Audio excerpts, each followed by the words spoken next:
tout le monde, aujourd'hui me voici de nouveau avec Sandra. Bonjour Julie. Tu es présidente de l'association Entraide, qui aide les enfants et les parents 10. Oui, on soutient les parents. Oui. Parfait. Aujourd'hui, on va parler de la dyslexie, de la dysorthographie, de la dyscalculie. Alors, on va commencer par la dyslexie, dysorthographie, qui sont des dys qui sont très associés. Oui. Voilà, donc je suis présidente de l'association, donc je ne m'aventure pas à être orthophoniste. Oui. Voilà, donc je demande déjà pardon à tout le corps médical, on va dire ça comme ça, ou les référents, si je vais un peu vulgariser l'explication. Le but c'est ça un petit peu, hein. Voilà. C'est que ce soit accessible à tout le monde. La dyslexie est un trouble de l'écriture, hein. Dys veut dire dysfonctionner, lexie veut dire le mot, donc c'est un trouble de l'écriture, mais qui va donc jouer sur, qui va avoir des problématiques sur la lecture. D'accord. Donc avant tout, il faut savoir comment le cerveau fonctionne, hein. On a un nerf visuel et un nerf auditif, hein. Et lorsqu'on apprend à lire, en fait, c'est ces deux nerfs qui vont s'activer pour pouvoir en fait déchiffrer, décoder le mot. Et donc il y a plusieurs formes de dyslexie, donc dyslexie lexicale, dyslexie phonologique. Donc phonologique va plus avoir à faire avec la lettre et le son. Donc la personne va inverser, il y aura des confusions, il aura du mal à lier la lettre au son. Et la dyslexie lexicale va avoir plus dans la globalité du mot, donc il va mémoriser les mots familiers, mais tous les mots qui seront des mots qu'il ne connaît pas, il aura du mal à mémoriser le mot. Donc on peut avoir aussi la dyslexie mixte, donc qui englobe les deux, lexicale et phonologique. Allez, tant qu'à faire. Donc on va pouvoir diagnostiquer, ou du moins le professeur ou les parents vont pouvoir voir les difficultés malheureusement que à l'entrée du CP, puisque c'est à l'entrée de la lecture. Donc, comme disait une neuropsy, Madame Rousseau, c'est l'école qui va potentialiser le handicap, mais on va parler plus de situation de handicap, puisque c'est dans une situation de lecture où il est face aux mots qu'il va avoir cette difficulté à pallier et à pouvoir lire le mot ou comprendre le sens du texte, etc. Oui, ça se voit parce que j'ai un enfant dyslexique et dysorthographique. Et alors les diagnostics se font autour de 7-8 ans parce qu'il faut laisser aussi l'arrivée du CP, du CE1 pour voir. Voilà. Et puis avec la MDPH, il faut cumuler 2 ans de retard scolaire dans un domaine. 18 à 24 mois par rapport à un enfant qui est rentré dans la lecture pour pouvoir parler de dyslexie. Parce que sinon on va parler de retard, peut-être qu'il y a quelque chose de psycho-affectif qui a joué sur le retard de la lecture. Donc du coup ils vont attendre 18 à 24 mois.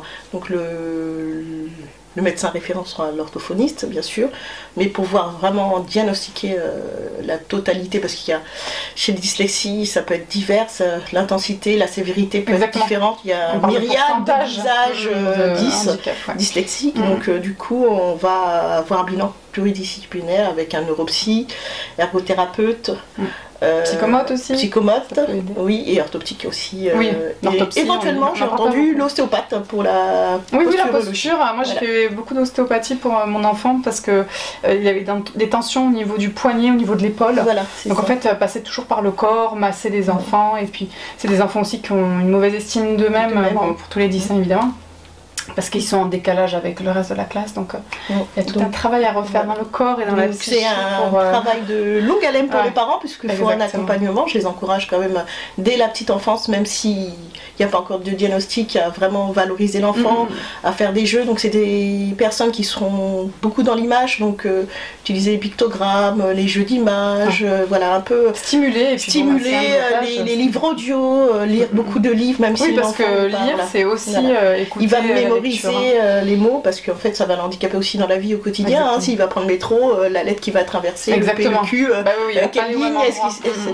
Mais bon, il n'y a pas de crainte, c'est pas parce que l'enfant ne va pas va être dyslexique, sa vie, il n'aura pas une bonne vie, bien au contraire. On a vu heureusement, et puis on a déjà c'est reconnu, mais déjà on peut avoir un dossier MDPH, on peut avoir des aménagements, des réadaptations, donc il y a tout toute une panoplie de choses qui se mettent en place. Beaucoup mieux qu'avant, où les enfants étaient étiquetés de cancre et puis ne pouvaient pas. Et puis on sait qu'il y a beaucoup d'artistes qui sont dyslexiques, donc ils sont plutôt dans l'art, bizarrement ils aiment bien parler. Ma mère scolaire, elle est dyslexique et pourtant ça l'a pas empêché. Ça les empêche pas, non mais je dis ça beaucoup pour les parents en fait qui s'inquiètent parce que dès que notre enfant rentre pas dans les cases où on voit qu'il a une grosse difficulté, surtout la lecture, on se dit mais qu'est-ce qu'il va devenir? Mais non, il va devenir quelqu'un. Très bien, il est au collège, il passe en seconde. C'est juste qu'il faut l'accompagner, mettre les choses en place dès la petite enfance. C'est ça, il faut pas traîner parce qu'en fait le cumul de compensation que mettent en place les enfants pour pouvoir faire un peu comme tout le monde, et ben ça les épuise physiquement, psychiquement.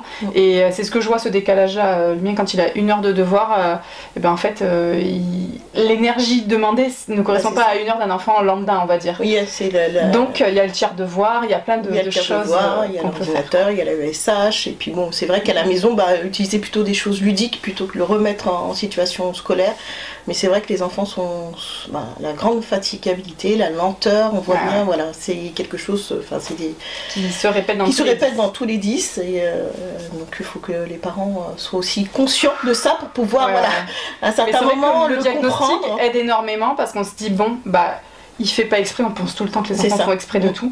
Et là, c'est vrai que ça remet les choses en place. Donc Sandra, on passe maintenant à la dysorthographie. Qu'est-ce que c'est? Alors, comme je disais, la dyslexie, ce sera en fait un trouble d'apprentissage de la lecture, mais qui est toujours associé, en fait, elle sera jamais isolée avec la dysorthographie. Donc, en fait, ça c'est au niveau de toutes les règles de grammaire, l'enfant ne pourra pas mémoriser en fait la règle de grammaire, mais il y a des mandalas, des choses à mettre en place pour que les choses puissent se mettre en place. Bien sûr, s'il est dyslexique au niveau du mot, il y aura plus de difficultés à rentrer aussi dans une règle de grammaire où là encore on complètement logique dans les mots. Exactement, voilà, tout est lié, c'est normal. Ok, on finit avec la dyscalculie maintenant. Alors la dyscalculie, c'est la petite sœur de la dyslexie, simplement là c'est les chiffres. Donc du coup la personne aura, donc c'est le trouble des apprentissages des mathématiques, de tout ce qui est arithmétique, les opérations, chiffres, mais aussi géométrie.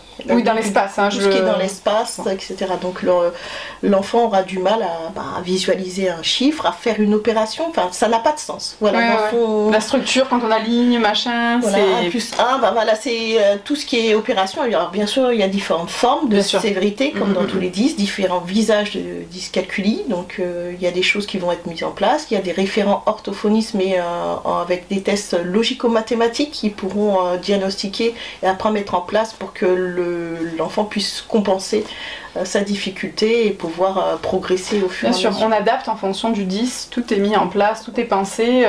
Je suis sûre qu'on peut encore progresser, mais c'est vrai qu'il y a quand même énormément d'aménagement, d'attention. Et puis c'est des enfants qui sont des spécialistes du contournement, donc il faut leur faire confiance parce que avec les choses que vous aurez mis en place durant tout leur parcours scolaire, surtout, c'est pour ça que j'insiste sur le fait qu'il faut commencer tôt pour les accompagner, parce que ces petites graines que vous aurez semées dans leur vie, en fait, à un certain moment, elles vont germer.